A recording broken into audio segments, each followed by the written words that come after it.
Hello दोस्तों, इस video में हम लोग सॉल्व करने जा रहे हैं 8.3 का क्वेश्चन नंबर 1। तो उससे पहले हम लोग यहाँ पे 8.3 एक्सरसाइज का कुछ इंट्रोडक्शन ले लेते हैं।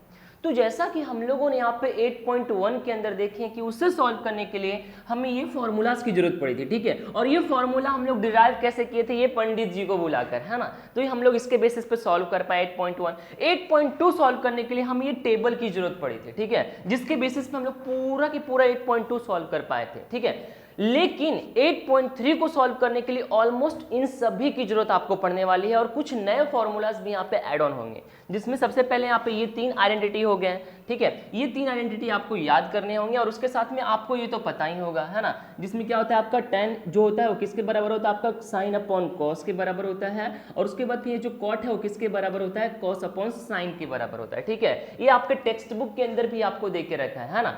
तो सिंपल आपको ये सब के सब लर्न करने होंगे, ठीक है। तो अब यहाँ पे हम लोग शुरू करते हैं डायरेक्टली एक्सरसाइज को।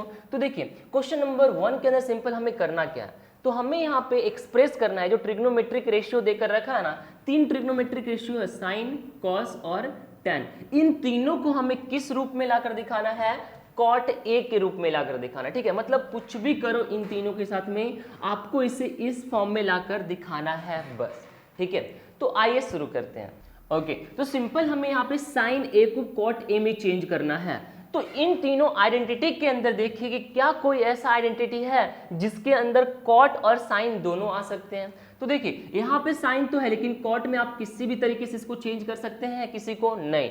उसके बाद यहाँ पे आप चेक करेंगे तो tan है, लेकिन लास्ट वन आइडेंटिटी में देखने जाएंगे तो यहाँ पे कॉट भी आपको आ गया और यहाँ पे कॉस को किस तरीके से हम लोग लिख सकते हैं, 1/sin, तो साइन भी आ गया। तो हम लोग थर्ड आइडेंटिटी को यूज कर सकते हैं, ठीक है। तो आप चाहे तो यहाँ पे ये स्टेटमेंट लिखेंगे तो भी चलेगा।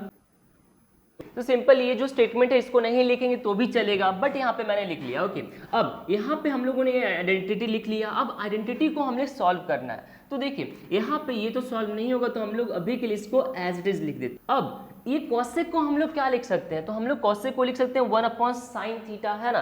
तो यहाँ पे मैं इसको चेंज कर लेता हूँ 1/sin स्क्वायर, और थीटा हमारे पास a है तो a कंटिन्यू। ओके, अब हम लोग यहाँ पे देख सकते हैं कि यहाँ पे कुछ सॉल्व नहीं होगा तो मैं इसको इंटरचेंज कर सकता हूँ, है ना।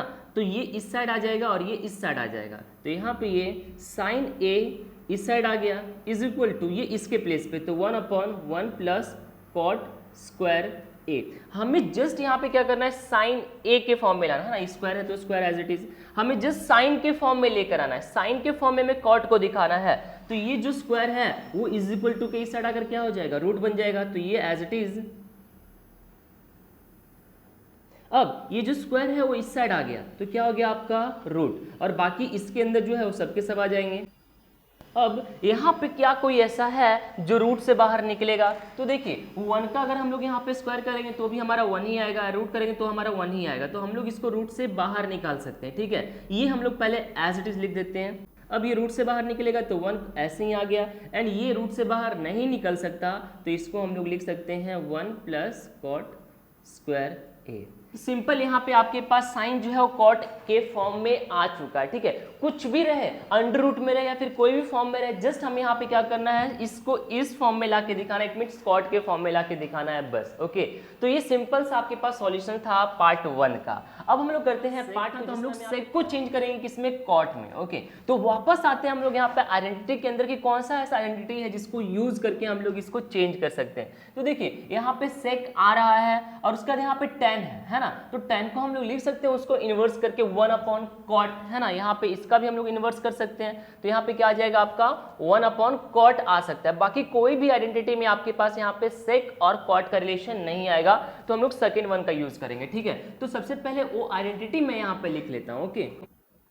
ओके, तो सिंपल ये हो गया।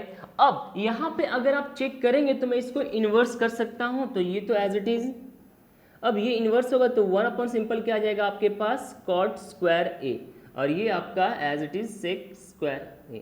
अब यहाँ पे ये सॉल्व होगा, इसके नीचे कुछ नहीं, मतलब 1 तो है ना, तो हम लोग इसको एलसीएम लेंगे, तो यहाँ पे एलसीएम कितना आ जाएगा आपके पास cot स्क्वायर ए। अब यहाँ पे 1 को cot स्क्वायर ए से मल्टीप्लाई करेंगे तो cot स्क्वायर ए आएगा, तो ऊपर मल्टीप्लाई हो जाएगा सेम इसी के साथ में, तो हमारे पास कितना आ जाएगा cot स्क्वायर ए आ जाएगा। यहाँ पे plus as it is cot square A को हम लोग cot स्क्वायर ए से मल्टीप्लाई करेंगे तो हमारा 1 टाइम में आ जाएगा, तो यहाँ पे 1 से मल्टीप्लाई होने के बाद यहाँ पे 1 ही रह जाएगा, और ये आपका एज इट इज।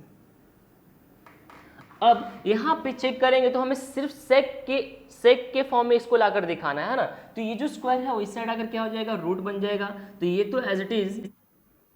अब यहाँ पे जो स्क्वायर है वो इस साइड आकर क्या बन जाएगा, अंडर रूट में, एंड ये जो है वो एज इट इज सेक रह जाएगा। ठीक है, तो देखिए यहाँ पे जो सेक है वो सिंपल किस में आ चुका है, कॉट ए के फॉर्म में आ चुका है। हम लोगों ने पहले देखा है कि कुछ हो या ना हो, भले रूट में रहे, यहाँ पे किसी भी फॉर्म में रहे, जस्ट हमें यहाँ पे सेक को कॉट के फॉर्म में लाकर दिखाना है बस। ठीक है, तो ये हो गया आपका second one. And third one में बहुत ही ईजी है, बहुत सिंपल वे में कर पाओगे। यहाँ पे tan को चेंज करना है ना, तो tan को चेंज करना है कॉट में, तो सिंपल यहाँ पे देखने जाएंगे तो tan का इनवर्स क्या होता है, कॉट ही होता है, तो मैं डायरेक्टली ये लिख सकता हूँ कि tan a is equal to, simple हम लोग उसको किस फॉर्म में लिख सकते हैं, 1 cot a। ठीक है, तो ये भी आपका यहाँ पे प्रूफ हो चुका है। ठीक है, तो ये सिंपल था आपके पास क्वेश्चन नंबर 1 का आंसर। अब हम लोग मिलते हैं क्वेश्चन नंबर 2 पे।